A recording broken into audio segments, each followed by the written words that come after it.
adalah kumpulan-kumpulan makhluk halus yang menunggu mayat-mayat tertentu. Maksud mayat-mayat tertentu ni bukan mayat yang dah ditanam, hak tu geng kubur dah ada. Tetapi yang mayat-mayat yang baru meninggal, mayat-mayat yang baru mati. Sebab itulah kalau ada kematian di kalangan adik-beradik, kematian di kalangan kaum kerabat, kematian di kalangan saudara terdekat, maksudnya kalau meninggal tu tempat-tempat yang kurang sesuai lah.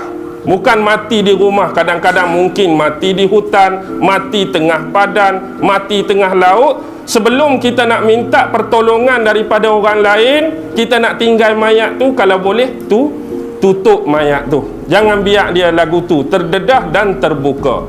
Sebab bila kita tinggal untuk tempoh yang lama, mesti ada benda tu akan duduk sekali dengan mayat tersebut. Tak kiralah dia nak duduk di situ saja-saja ke, atau dia nak merasuk dalam mayat tersebut.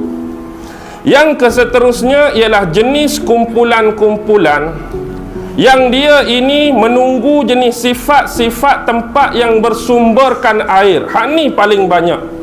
Maksudnya ada dia duduk di teluk-teluk, ada dia duduk di kolam-kolam, ada dia duduk di tasik-tasik, ada dia duduk di sungai-sungai.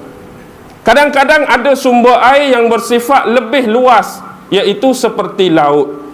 Dan ulama-ulama kadang-kadang membahaskan isu jin laut dengan jin darat ni. Sebenarnya mereka mengatakan bahawa jin di laut sebenarnya lebih hebat, jin di laut lebih ganas, jin di laut lebih garang dan lebih gangster daripada jin-jin yang di darat. Kita hari ini banyak berdepan dengan jin-jin darat ke jin-jin laut? Jin-jin darat saja tu pun tak mampu nak lawan dah, apa lagi nak lawan dengan jin-jin hak bertaraf raja laut tu. Itu begitu jugalah kumpulan-kumpulan lain yang ada yang menunggu bersifat gunung ganang hak duduk atas gunung, ada yang menunggu bukit bukau duduk atas bukit, ada juga yang duduk di atas pokok-pokok, ada juga yang menunggu lubang-lubang tertentu, ada juga yang duduk di atas angin, ada juga yang duduk di atas awan. Dengan kata lain, dalam kumpulan yang sama, grup yang sama-sama jin ni pun, mereka nak diri mereka ni ada perbezaan dengan kumpulan yang lain.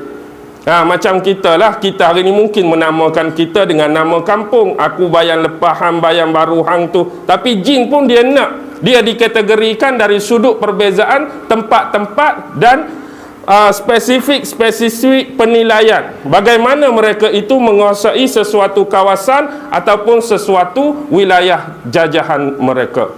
Itu dari sudut kumpulan-kumpulan jin. Jadi bila kita dah faham demikian, ini menunjukkan bahawa jumlah jin memang terlampau jauh bezanya dengan jumlah kita manusia.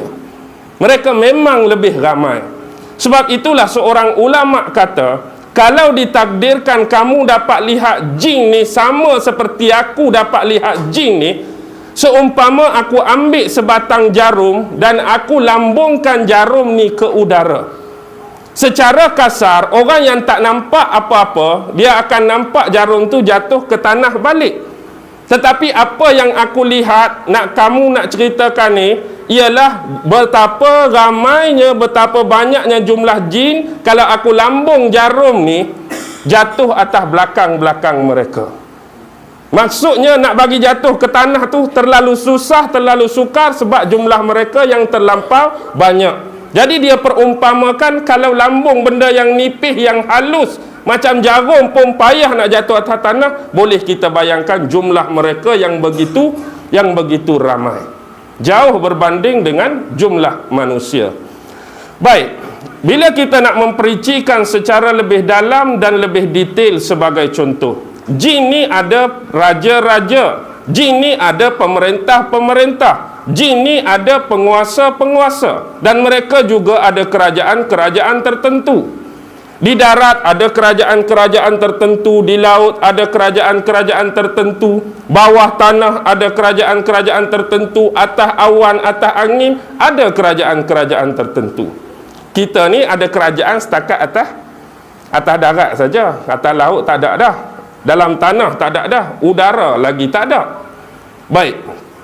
Sekarang lihat begini, saya nak memperincikan kumpulan-kumpulan sebagai kategori raja jin.